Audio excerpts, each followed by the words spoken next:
Bonjour à tous et bienvenue dans ce nouveau podcast Luxury Insight en partenariat avec fashionetwork.com. Aujourd'hui, nous avons le plaisir de recevoir Manuel Malen, qui est président et cofondateur de Courbet, une maison pionnière dans le lab-grown diamond. Manuel va nous raconter l'émergence de cette nouvelle industrie et de cette nouvelle manière de concevoir la bijouterie et la vie dans un monde nouveau. Alors, bon podcast. Bienvenue dans ce nouveau podcast Luxury Insight Fashion Network. Aujourd'hui, nous allons plonger dans l'univers du diamant avec Manuel Malen, qui est président de Courbet. Bonjour, monsieur Malen. Bonjour. Vous travaillez le diamant, mais pas n'importe quel diamant. Il s'agit de quoi exactement ? Oui, on travaille uniquement le diamant de laboratoire, ce que malheureusement encore en France on appelle diamant de synthèse ou diamant synthétique. Ce qui est faux entre parenthèses, parce qu'il n'y a aucune synthèse dans la fabrication d'un diamant, mais quelques lobbies aiment bien ce terme-là, qui dévalorise le truc. Mais en fait, oui, c'est le diamant de laboratoire, c'est juste la reproduction de ce que la nature a fait. Donc on remet le carbone comme il y a des millions d'années sous terre, c'est-à-dire emprisonné et sous haute pression, haute température, il se cristallise et devient du diamant. Alors, vous, avec Courbet, vous faites pas la production. Vous utilisez ces produits-là pour faire une marque de joaillerie, de haute joaillerie ?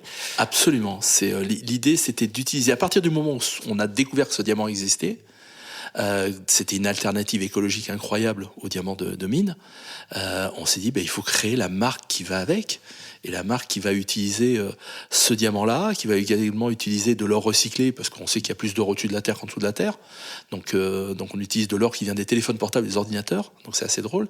Et en fait, on a créé Courbet, qui est donc la première marque de joaillerie écologique de la place Vendôme. Vous l'avez créé en 2018 ? Oui, en mai 2018, on a ouvert au 7 place Vendôme, notre appartement showroom. Donc vous êtes avec vos produits qui ne sont pas issus de l'extraction minière, vous êtes au cœur de la joaillerie. On savait que de toute façon, ça allait, on aurait une levée de bouclier. Donc quelque part, je préférais être dans l'œil du cyclone plutôt qu'à sa périphérie. Et puis quelque part, la place Vendôme, elle est assez incroyable parce qu'au niveau international, elle donne une aura juste incroyable. Et nous, on respecte les conditions de la place Vendôme. C'est-à-dire que les artisans, c'est le top de l'artisanat. Ils sont à Paris, ils sont à Lyon. C'est les mêmes qui travaillent pour les grandes marques. C'est les mêmes en fait. C'est exactement les mêmes. Oui. Ils travaillent le produit de la même manière. De la même manière, c'est la même chose. Ce diamant-là, il est exactement pareil. C'est juste sa naissance qui est différente, mais tout le reste est pareil. Et donc quelque part, il y a de la créativité, puisqu'avec mon associée Marianne Weichmeister, qui est la designeuse, elle a créé des collections autour de ça. On n'utilise que le top du diamant en termes de couleur et de qualité. Aujourd'hui, sur la place, ils sont assez peu à rivaliser avec nous sur ce type de terrain. Donc voilà, pas de raison qu'on soit pas place Vendôme. D'accord. Vous me disiez là que vous reveniez de Russie. Ouais. Et parce que vous essayez de faire le plus gros diamant de culture jamais réalisé. Jamais réalisé, oui. En fait, on veut faire la plus grosse parure de haute joaillerie jamais réalisée en diamant de laboratoire.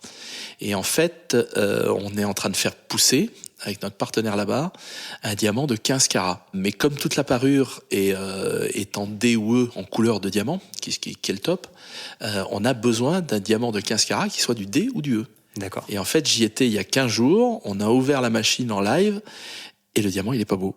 Ça veut dire quoi ? C'est de la technologie ? Pourquoi c'est pas réalisé Mais parce qu'en fait, ce n'est que la reproduction de la nature. Globalement, j'ai envie de dire, c'est le génie humain qui reproduit la magie de la nature. Mais on le maîtrise pas. Et en fait, le diamant, il peut être exceptionnel, comme il peut être, pardon du terme, mais dégueulasse.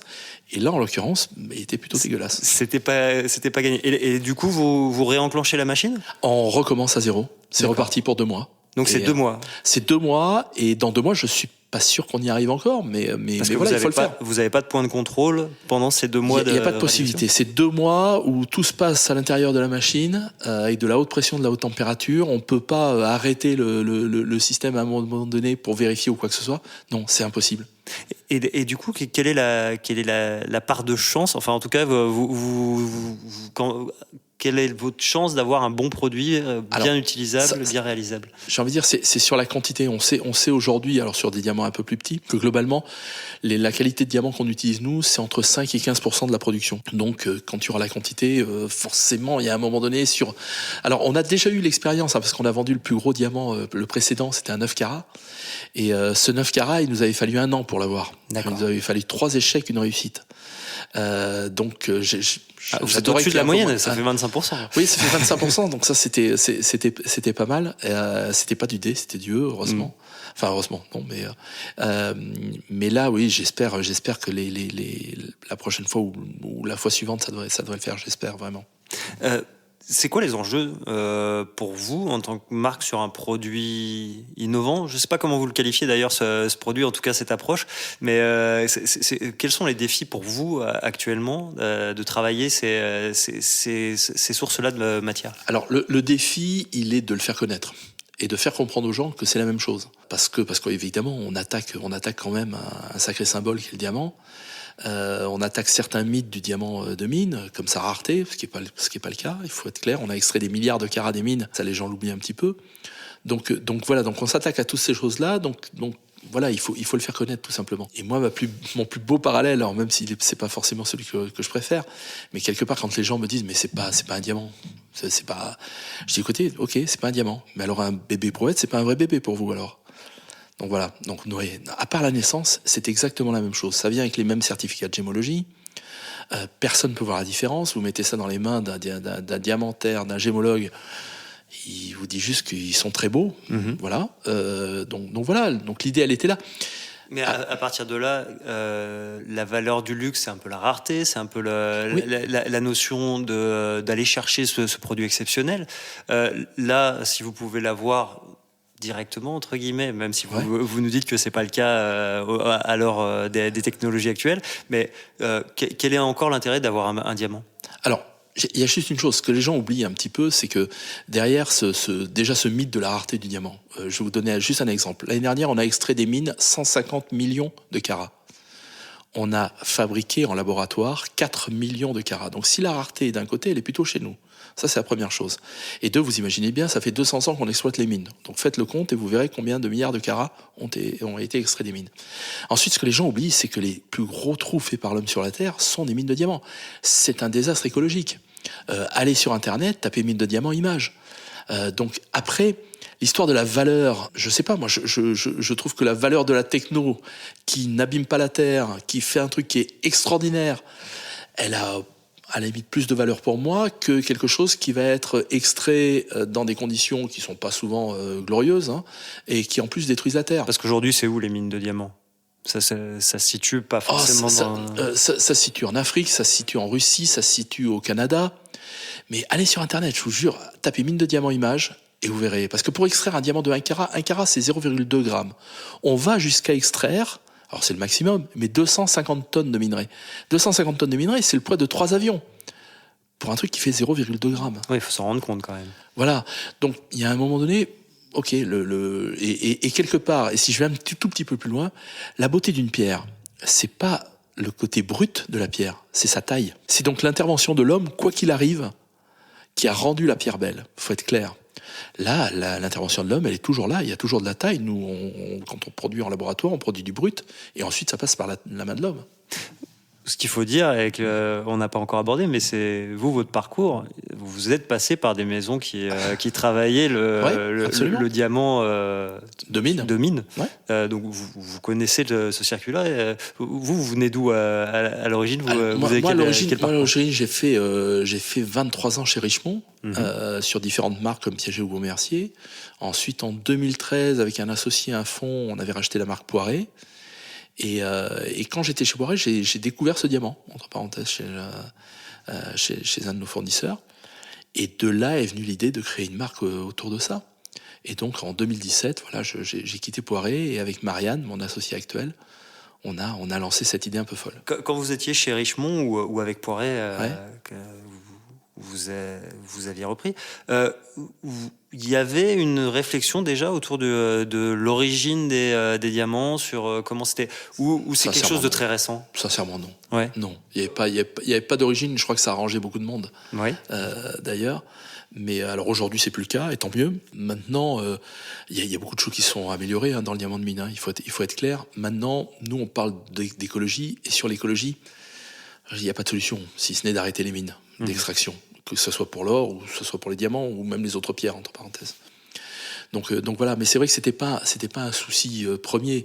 Mais bon, on peut pas leur reprocher non plus parce que aujourd'hui, c'est évidemment chaque boîte qui se lance et va chercher à respecter ses conditions et toutes ces choses-là. C'était pas le cas il y a quelques années. Hein. Oui, il y a 25 ans, on n'était pas dans un schéma où c'était des choses intégrées. Non, clairement pas. Mais je crois que ce qui est intéressant, c'est que c'est les consommateurs aussi qui font évoluer. Oui. Et je pense que c'est eux qui feront évoluer les grandes marques, justement. Parce qu'il y a un moment donné, ils vont demander des comptes. Et je pense que toute la nouvelle génération, l'écologie, c'est pas un simple mot. C'est une manière d'être, de vivre, de consommer. Et je vois pas pourquoi sur ce secteur du luxe, ils prendraient d'autres dispositions que dans leur manière de manger, de s'alimenter, de voyager, etc. Donc ça va y venir, et quelque part ils vont demander ça. J'étais récemment à une présentation du comité Colbert sur une étude réalisée par l'IFOP justement sur la perception du luxe français, mais ça donnait des éléments assez intéressants, notamment de ce qu'attendent les consommateurs de luxe chinois. Et ils sont, je ne veux pas dire de bêtises, mais de tête, c'était 91% à attendre des produits responsables et n'ayant pas d'impact sur l'environnement. Donc ça tombe bien parce que nous on se lance en Chine. Oui.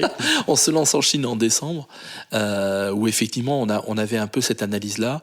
On avait aussi l'analyse que la Chine est un marché qui aime les marques françaises évidemment. Donc ça c'était intéressant. Nous on est extrêmement digital aussi, c'est-à-dire que nous les deux pieds sur lesquels on danse quelque part, ça va être l'écologie d'un côté, ça va être la techno de l'autre. Alors, la techno pour Internet évidemment, pour s'adresser à nos clients, pour les convaincre, pour communiquer avec eux. Mais la techno elle prend plein de formes différentes chez nous. Hein. On accepte la crypto-monnaie. D'accord.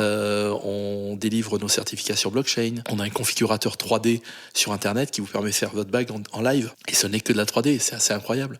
Donc voilà, toutes ces choses-là, on est très friands. Et comment ça positionne votre marque ? Qu'est-ce que ça veut dire par rapport à peut-être un univers qui est souvent perçu comme assez frileux à l'innovation digitale, du moins ? Oui, en fait... c'est un milieu qui est hyper traditionnel, c'est clair. Et c'est un milieu qui est très retail, avec beaucoup de boutiques en général, voilà, des stocks, etc. Nous, à partir du moment où on s'est lancé d'une page blanche, on s'est dit, voyons voir par rapport à ce que sont les marques aujourd'hui, comment on pourrait faire évoluer tout ça. Et juste pour la petite anecdote, quand j'allais voir mes premiers investisseurs, il fallait que je résume un petit peu ce qu'on voulait faire. Et je disais, alors c'était super prétentieux à l'époque, et ça l'est encore plus aujourd'hui, mais je le spécifiais bien en disant aux gens, c'est très prétentieux ce que je vais vous dire, mais je veux devenir le Tesla de la joaillerie. Et en fait, l'idée, c'était de dire, je veux faire du luxe, parce que Tesla, ça reste des voitures de luxe. Je veux les faire d'une meilleure manière, entre guillemets, en utilisant ces diamants de laboratoire, cet or recyclé, cette écologie. Je veux vendre en showroom, je veux pas vendre en boutique.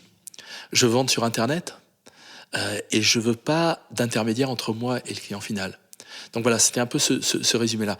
Et ensuite, là-dedans, oui, la techno, elle vient parce que elle est tous les jours. En plus, je pense qu'elle a des vrais intérêts. Nous, en mai 2018, quand on ouvre Courbet, on dit aux gens, mais attendez, vous êtes à Lille, vous êtes à Toulouse, on est une marque écologique. Le premier rendez-vous, on va faire en FaceTime, on va faire en Skype. Alors vous imaginez bien, depuis que le Covid est passé par là et que tout le monde est habitué à faire ce genre de choses. J'allais vous demander ça, oui. Dès le début, on le faisait. Et en disant, on va vous montrer la boutique, on va vous montrer les produits, on va vous montrer l'équipe, le cas échéant. On va vous montrer le produit porté. Tiens, on demandait à quelqu'un de venir porter le produit. Enfin, voilà. Et la techno, elle peut créer ce lien.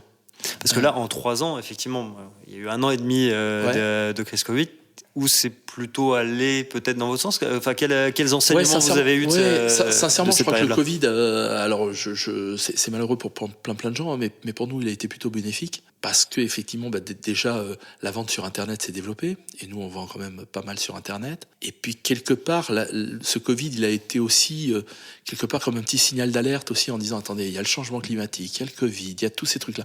Il y a un moment donné. Les gars, on n'a pas de plan B, il n'y a qu'une seule planète, il va falloir quand même prendre des mesures. Et nous, on rentrait, alors à notre petit niveau, hein, une fois de plus, on n'est pas en train d'opérer à corps ouvert ou de sauver des gens, hein, faut être honnête, mais à notre petit niveau, essayer de faire bouger un petit peu les choses sur un domaine certes superficiel, mais qui est quand même vachement important malgré tout. Vous, à titre personnel, ça vous est venu d'où cet intérêt pour la techno, pour ces développements-là ? Pour ces développements-là, en fait, moi, alors déjà sur l'écologie, juste sur l'écologie, mon associée, elle est suédoise. Oui. On a le même âge, on a 55 ans. Et elle me disait, à l'école, j'avais des cours d'écologie. Donc il y a 30 ans. On est encore un petit peu en retard, je pense, en France, sur ce type de sujet. Donc quelque part, l'écologie, j'ai envie de dire, c'est plus elle la garante. Moi, l'écologie, je l'ai plutôt vécu à travers mes enfants, qui me disent, t'es gentil papa, mais toi tu savais, t'as rien fait. Donc voilà. Donc, on essaye maintenant de réparer un peu ce qu'on peut, c'est évident. Et ensuite, la techno, ouais, quelque part, c'était aussi de se dire, c'est fou parce que c'est la techno qui nous a permis d'être écologique. C'est cette techno de production de diamants en laboratoire qui nous permet de faire ce truc-là. En général, quand on veut créer une marque écologique, on est obligé de faire des compromis sur l'esthétique ou la qualité. Là, c'est de l'or et des diamants. Il n'y a aucun compromis à faire. C'est juste génial. Et c'est grâce à la techno. Et en fait, ce qui nous faisait rêver avec Marianne, c'était de se dire, c'est fou, ce diamant qui vient de la techno, mais pur et dur, hein, c'est du CNRS vraiment. Ça arrive sur l'établi d'un mec qui, depuis 3 générations, fait de la même manière, l'artisan. Et c'est ce mélange qu'on trouve excitant, d'une part, et se dire, on peut réunir tout ça. En plus, sous l'écologie, Place Vendôme et une marque française. Donc go. J'imagine que pour suivre un peu les questions de recyclage, alors vous parliez de l'or et de développement techno, donc il y a des questions de rentabilité qui doivent arriver. On est déjà sur des technos qui sont rentables, ou en tout cas il y a des marges de progression assez importantes là-dessus. Non, ce qui se passe, c'est que on est sur un marché, par exemple le diamant qui fait la plus grande partie du prix du bijou. Hein. Il faut savoir que on est sur un circuit court avec le diamant de laboratoire, ce qui n'est pas du tout le cas avec le diamant de mine. Dans le diamant de mine, il y a quelques compagnies qui maîtrisent quand même vachement bien ce marché-là depuis longtemps, et on estime qu'il y a entre 10 et 14 intermédiaires entre la mine et le bijou. Moi, je veux voir directement le laboratoire. D'accord. Et en fait, c'est 3 fois plus cher de produire un diamant en laboratoire que de l'extraire de la mine, mais comme je suis en direct, eh ben finalement, on arrive à le vendre 30 ou 40% moins cher. Il est là. Alors l'or recyclé coûte plus cher. Les artisans coûtent cher, mais ça c'est normal. Il y a un vrai savoir-faire et il y a vraiment des spécialités incroyables. Donc voilà, on fait pas des grandes séries, donc évidemment ça coûte cher, on n'a pas forcément d'économie d'échelle, mais voilà. Après on s'adresse aux clients directs, donc là aussi il y a une économie. Donc voilà, donc on va se retrouver sur des produits, par exemple sur du 1 carat, on va dire. Sur du 1 carat, on va être 40% moins cher, 45% moins cher. Mais ce qui se passe, ce qui est assez drôle d'ailleurs, c'est que la plupart de nos clients, quand ils viennent, le prix est certes important, hein, il faut pas le nier, mais j'ai plutôt l'impression qu'ils upgradent leurs produits plutôt qu'ils diminuent leur budget. Ouais. Et c'est-à-dire que pour le même prix, ils vont avoir beaucoup mieux. Soit le diamant est beaucoup plus beau, soit il est plus gros, etc. Donc voilà, et tout ça dans les conditions de la Place Vendôme, donc avec du savoir-faire, beaucoup de sur-mesure, on fait énormément de sur-mesure chez nous. Donc voilà, j'ai l'impression que ça marche plutôt pas mal. Justement, sur les capacités de montée en puissance, capacité de production aussi de ces mines, enfin ces diamants, de la matière, que ce soit l'or ou le diamant. Si les grandes maisons chez qui vous avez travaillé par le passé ou les grands acteurs se disent bon, faut aussi peut-être qu'on récupère ça, il risque d'y avoir un peu de tension là-dessus, non ? Il y aura forcément de la tension et j'ai envie de dire tant mieux. Maintenant, nous on s'est un petit peu prémunis aussi. Parce qu'aujourd'hui, effectivement, la production de diamants, là où on va l'acheter, c'est très énergivore de faire du diamant. Ça, il faut être clair. Faut pas mentir aux gens. Par contre, si l'énergie est propre, il y a zéro problème. Donc nous, on va les acheter en Russie, aux États-Unis, parce que l'énergie est la plus décarbonée là-bas. Mais il y en avait pas en France.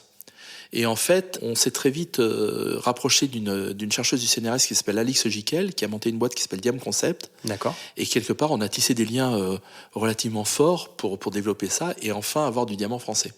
Donc c'est actif voilà. Là ou c'est actif parce qu'il y a déjà une première petite unité de production qui est à côté de Paris, mais qui est expérimentale aujourd'hui, on va dire, même si elle commence à produire des diamants et on commence à y en acheter, donc ça c'est plutôt sympa.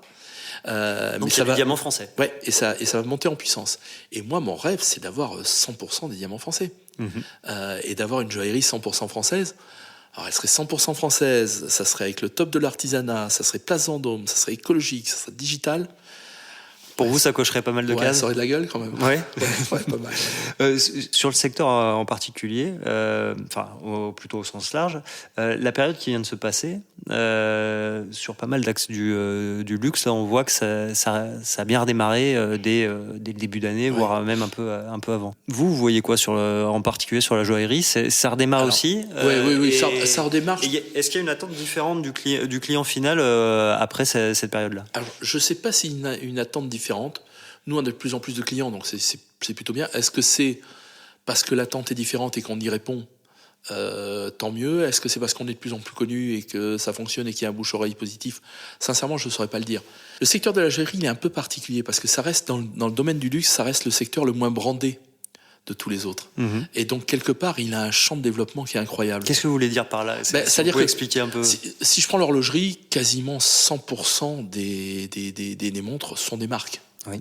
Dans la joaillerie, 70% de ce qui est vendu dans le monde est pas brandé. C'est le petit joaillier du quartier, ça peut être etc., etc. Donc c'est le prochain territoire des marques.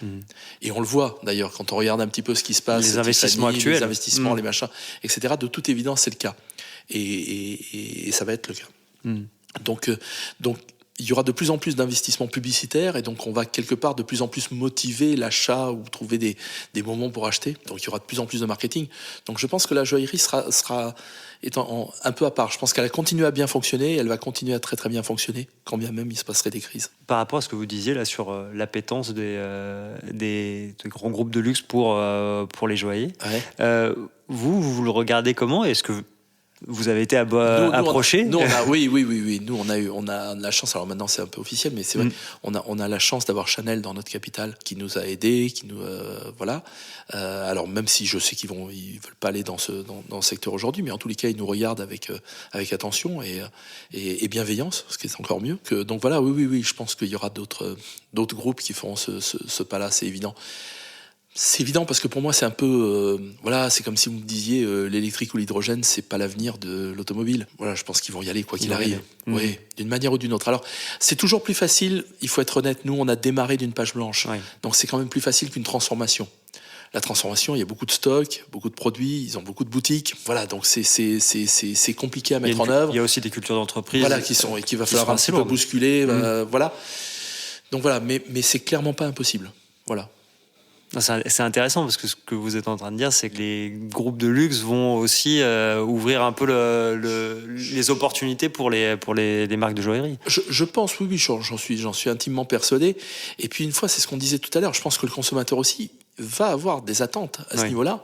Et il y a un moment donné, la marque suffira pas à faire le pas. Il faudra qu'elle délivre selon les valeurs que le consommateur veut. Par rapport à ça, vous disiez tout à l'heure que vous travaillez avec une personne qui est issue du CNRS.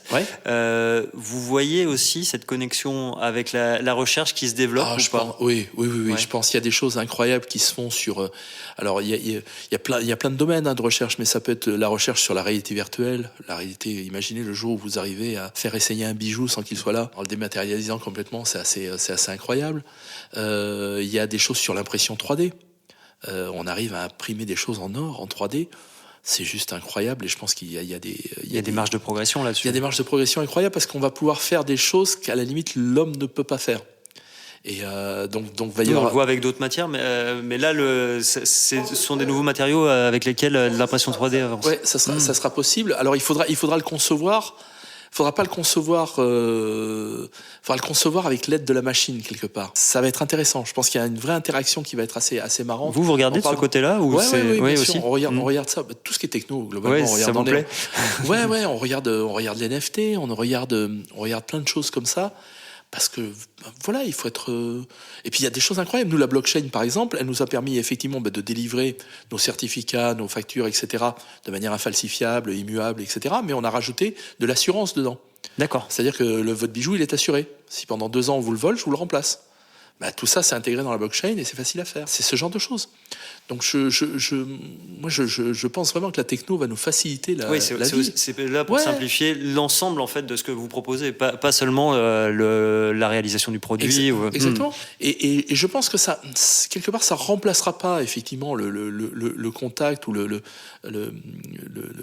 voix ou quelque chose, mais ça va nous faciliter l'échange avec notre client final et peut-être ça nous permettra d'avoir d'autres moyens de communiquer ensemble sans les déranger d'un côté ou sans trop être interventionniste, enfin voilà. Vous disiez tout à l'heure que vous regardiez et que vous alliez et que vous rentriez que vous allez rentrer prochainement sur le marché chinois. Comment vous pensez être perçu par les différents marchés, les Américains, les Chinois, les Européens? Est-ce qu'il y a des attentes différentes et vous sentez ça? Oui. Alors, aux États-Unis, ce diamant-là, il est beaucoup plus connu. Déjà parce que c'est eux qui ont inventé la techno. Et puis, quelque part, il y a ce côté très pragmatique des Américains. C'est la même chose, c'est écologique, c'est moins cher. J'y vais. Je me pose pas 12 000 questions. Maintenant, ils vont être plus produits que marques. Donc, quelque part, ils vont être très forts sur le produit, d'accord, mais pas sur la création, pas sur la créativité, pas sur la marque et l'univers de la marque et les valeurs, etc. Donc, il y a ce côté-là. Et c'est pour ça qu'on a décidé d'aller plutôt en Chine qu'aller aux États-Unis au départ. Alors, aussi parce que les États-Unis, c'est pas un seul pays, quoi. Les États-Unis, ça va être New York d'un côté, Los Angeles de l'autre, San Francisco, Boston. Il va falloir attaquer ces villes-là, ces villes-pays quelque part. Donc ça demande aussi des moyens et des moyens humains et financiers qui sont importants. La Chine, le marché chinois, c'est aussi un peu ça. Il y a un peu ça, mais il y a un truc qui est incroyable, qui est Internet. Ouais. La puissance là-bas. Et la puissance là-bas, elle est sans commune mesure avec ce qu'on peut imaginer. Et nous, on est tellement débordés. Enfin, franchement, on est au Moyen-Âge. Hein. Ouais. Ouais, il y a un moment donné. C'est comme ça que vous le sentez. Ah ouais, sincèrement, oui. Je suis abasourdi par et puis la vitesse. Oui. La vitesse, ça change depuis qu'on a décidé de se lancer là-bas. Ça a changé déjà 3 fois, quoi. J'ai envie de dire. Donc il faut vraiment être, à l'écoute. Mais c'est passionnant. Parce que les types, ils vont à une vitesse de dingue. Ils ont un Tmall, un Tmall qui va accueillir. C'est comme si Amazon accueillait vente privée, il accueille machin, bidule. Enfin, c'est fou, quoi. C'est inimaginable chez nous. Oui. Eux, ils ont un Tmall qui va accueillir Farfetch, Net-à-Porter, leurs concurrents, leurs machins, etc. Donc voilà. Et puis ils ont une manière de faire. Voilà. Donc Internet fait partie de leur vie. Ils achètent, ils communiquent, ils payent. Enfin voilà, ils sont dans la vie d'Internet complet. Et puis il y a aussi un truc qui est tout bête, mais cette génération milléniale Gen Z, elle est hyper importante là-bas. Et l'écologie, c'est pas un vain mot là-bas. Parce que comme me disait un des Chinois, il me disait, mais attends, tu sais, nous on en crève. Hein. Donc c'est un vrai gros sujet. Ouais, donc vous vous rendez pas compte. Voilà. Et s'il y a un problème avec une unité de production de quelque industrie que ce soit, ils le vivent en direct. Ouais. Donc ils disent attends, c'est un vrai sujet, donc le mettez pas à part. Donc voilà, donc on s'est dit bon, ils sont Internet, ils sont jeunes, ils sont sensibles à l'écologie, ils sont sensibles aux marques. Voilà, ça paraît un peu évident. Alors, on a eu aussi la chance d'avoir dans notre capital, dans notre dernière levée de fonds, une boîte de communication digitale chinoise qui s'appelle iLink, qui est rentrée chez nous. Et donc, aller là-bas, en étant accompagné par iLink, on avait un peu plus de sérénité. Je comprends. Sur les prochains développements que vous allez mener, donc j'ai bien compris diamant français, ouais. ça sera important. Ouais. Est-ce qu'il y a la possibilité de créer d'autres pierres ? Oui. Alors oui, on peut créer d'autres pierres et sans aucun problème. La seule différence, et c'est assez drôle, c'est que nous déjà on se bat pour que ça ne s'appelle plus diamant de synthèse. Oui. On voudrait que ça s'appelle diamant de laboratoire ou diamant de culture créé en laboratoire. Enfin, on veut une appellation évidemment différente de diamant de mine, parce que nous, on veut pas de diamant de mine chez nous, donc on revendique ça. Par contre, sur les autres pierres, il y a de la synthèse dans la fabrication. La synthèse, c'est plusieurs éléments qu'on synthétise en un. Sur le diamant, c'est du carbone qui devient du carbone sous une autre forme. Donc il n'y a pas de synthèse. Par contre, sur les autres pierres, il y a de la synthèse. Et donc, nous, on a vu la difficulté qu'on avait déjà à exprimer que c'était vraiment un vrai diamant, que juste sa naissance était différente, qu'il avait des propriétés incroyables, etc., etc. Et on s'est dit, si on rajoute d'autres pierres de couleur, qui eux sont de la synthèse, d'accord ? Et ce qui est assez fou, c'est que quand on fait de la synthèse, on a souvent la perfection. C'est un peu comme une recette de cuisine. Ouais. D'accord, on a bien les ingrédients, on a le bon temps de cuisson, de machin, le gâteau il est bon à chaque fois. Et là en l'occurrence, c'est avoir une émeraude qui est quasiment parfaite à chaque fois, un saphir qui est quasiment parfait. Et ces saphirs et ces émeraudes parfaites, elles sont pas 30 ou 40% moins chères, elles sont 3, 4, 5 fois moins chères. Et alors allez expliquer tout ça au client final. On va dire c'est la même chose, parce que c'est la même chose, malgré tout, ça n'aurait qu'une réaction chimique. C'est ce qui s'est passé sous terre, mais c'est compliqué. D'accord. Là, on arrive à la perfection, c'est beaucoup, beaucoup moins cher. Voilà. Du coup, c'est le phénomène de rareté de la pierre de mine reste un élément important. Alors, sur les émeraudes, sur les émeraudes, ouais. Oui, un peu plus. Clairement, beaucoup plus que le diamant. D'accord. Ça, c'est une évidence. D'accord. Maintenant, les conditions d'extraction de l'émeraude, du rubis, du saphir... je ne mettrai pas ma main à couper, que ça soit très propre. Ni très propre écologiquement, ni très propre éthiquement. Alors, il y en a certainement, mais voilà. On va y aller petit à petit. On y viendra. D'accord. On fera des pierres de laboratoire, d'autres choses. Mais on y viendra petit à petit, oui. par rapport aux ressources et à l'intérêt des acteurs historiques, je reviens là-dessus, mais vous avez peut-être un besoin d'aller vite aussi pour vous développer. Ouais. Comment vous faites alors? Vous m'avez dit, là, vous levez des fonds.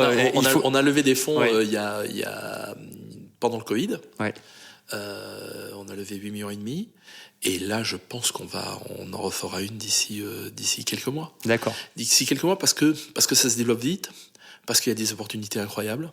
C'est quoi les opportunités? C'est de développement sur des marchés ou... Ouais, développement sur des marchés. C'est des opportunités aussi d'avoir des égéries.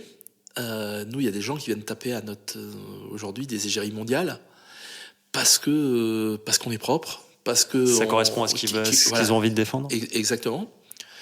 Et malgré tout, même s'ils viennent taper à la porte, ça reste cher. Hein. Faut pas se leurrer. Mais c'est intéressant parce que c'est des porte-voix hyper intéressants. Et puis quand ils viennent nous voir, ça veut dire qu'ils sont déjà engagés. Donc quelque part, c'est un peu ce qu'on va chercher. On va chercher le fond et la forme. Parce que si c'est juste la forme, il n'y a pas d'intérêt. Il faut que quelque part, ce soit des gens qui soient dans leur vie, voilà, conscients des problèmes et qu'il faut les résoudre. Donc voilà, c'est ce genre d'opportunité-là aussi. Donc d'aller un peu plus vite, d'aller oui sur d'autres marchés aussi. Mais pour ça, il faut communiquer. Voilà. Donc si on a une égérie, il faut l'activer. Donc voilà, c'est ce genre de choses, d'opportunités qui sont en train de se dessiner aujourd'hui. Et pour ça, on aura besoin de fonds, oui, évidemment. Vous, à la fois vous, Courbet, mais demain, l'ensemble du secteur, vous le voyez comment dans 5-10 ans, ce secteur-là? En secteur-là, alors déjà avec beaucoup plus de marques qu'il n'y en a aujourd'hui. Ah oui? Ouais, je pense, sincèrement. Donc très bien, parce que ça voudra dire qu'il y aura de la création, de la créativité, ça va donner une émulation qui est intéressante. Je pense qu'il y aura un vrai virage sur l'écologie, et je pense que ce diamant et ces pierres de laboratoire, alors dans 10 ans, ça sera certainement pas 100% du marché, mais je pense que ça sera entre 20 et 40 si tout va bien, voilà, du marché. Parce qu'il y aura toujours des irréductibles, et ce que je peux comprendre, hein, je suis pas en train de trop stigmatiser l'autre, mais voilà, je dis juste, il y a une alternative qui est incroyable, quoi. Voilà. Et nous, la difficulté qu'on a à faire un 15 carats dans la nature, j'ai envie de dire, je passais 10 coups de fil et j'avais 25 propositions sur la table. Là, il y en a pas. Donc il est unique, quoi. Et quelque part, c'est unique, exclusif. On est dans le luxe, c'est formidable, ça sonne avec, quoi. Vous cochez les cases, là. Oui, sincèrement, on coche les cases. Maintenant, il faut le faire comprendre aux gens. Donc voilà. Mais nous, le 9 carats qu'on a fait, depuis, il n'y en a pas eu. Hein. Ouais. Et ça fait 1 an et demi. Donc c'est assez drôle. Et je voulais boucler la boucle avec le 15 carats, hein, c'est ça? C'est quoi l'enjeu de créer un 15 carats comme ça? En fait, l'enjeu, c'est de faire la plus grosse parure de haute joaillerie. Et c'est de dire, attendez, on est venu Place Vendôme, c'était pas juste pour paraître, c'est pour vous montrer qu'on sait faire, qu'on a de la création, qu'on a des idées pour faire bouger aussi la haute joaillerie. C'est que pour aussi cette haute joaillerie, elle soit sur les tapis rouges, et qui deviennent un peu plus verts d'ailleurs, ça serait formidable. Donc voilà, c'est aussi pour ça. Et quelque part, aller peut-être séduire une clientèle. Moi, je pense que les gens qui achètent du Tesla, c'est des gens qui pouvaient acheter des Porsche, des machins. Enfin voilà, ils ont de l'argent. Il y a pas de, voilà, on est dans le luxe. Ben, nous, c'est d'offrir peut-être à une nouvelle génération des gens qui ont les moyens de se payer ce type de bijoux, de création assez extraordinaire, mais leur proposer aussi une alternative. Et on dit, attendez, voilà, là vous allez motiver quelque part. Vous aurez la création, vous aurez l'artisanat, et vous n'aurez aucun côté négatif. Et quelque part, vous pouvez aussi le revendiquer. C'est aussi une manière de revendiquer un choix. Ça coûte combien Une parure comme ça? Oui, une parure ça comme va coûter aux alentours d'1,5 million. D'accord. Il y aura plus d'une centaine de carats en tout. Et ça sera mobile. C'est vraiment, on l'a fait faire par le top de l'artisanat français. D'accord. Ouais, là franchement, on a tapé tout en haut. Et une fois que vous l'avez, une fois que vous avez la pierre, il faut combien de temps pour finaliser la... Oh là là, alors, parce que là aussi, il y a du travail. Là aussi, il y a un peu de travail. Alors, ce qui est fou, c'est que d'habitude, quand on fait ce type de création, ce qui se passe, c'est qu'on fait la création autour de cette grosse pierre. Nous, on a fait le contraire. Parce que cette grosse pierre, on ne sait pas si elle va être de taille émeraude, de taille carré, princesse, ou de taille coussin, ou même rond. Donc, il a fallu que Marianne, parce que c'est elle qui crée tout, pense à cette parure en disant, au milieu, ça peut être ça ou ça. Et c'est assez drôle d'ailleurs, parce que dans la conception, c'est complètement différent. Ouais, c'est une autre manière. C'est une autre façon de travailler. Donc, c'est de travailler beaucoup avec l'artisan par rapport à cette problématique-là. Mais on voulait avancer aussi le truc en disant que le jour où il est là, on le met et puis voilà, on y est. Là, aujourd'hui, on a avancé tout le reste du collier et il nous manque cette satanée pierre. D'accord. Mais du coup, si tout va bien pour Noël? Si tout va bien pour Noël, je vais être raisonnable parce que je suis chaud des crânes l'eau froide. Je vais dire premier trimestre. D'accord. Voilà. Bon, on vous le souhaite. Merci. Manuel Malen, merci beaucoup pour cet échange. Merci à vous. Et puis bon courage avec Courbet. C'est gentil, merci beaucoup. C'est ainsi que se termine ce podcast Luxury Insight Fashion Network. À très bientôt pour de nouvelles écoutes.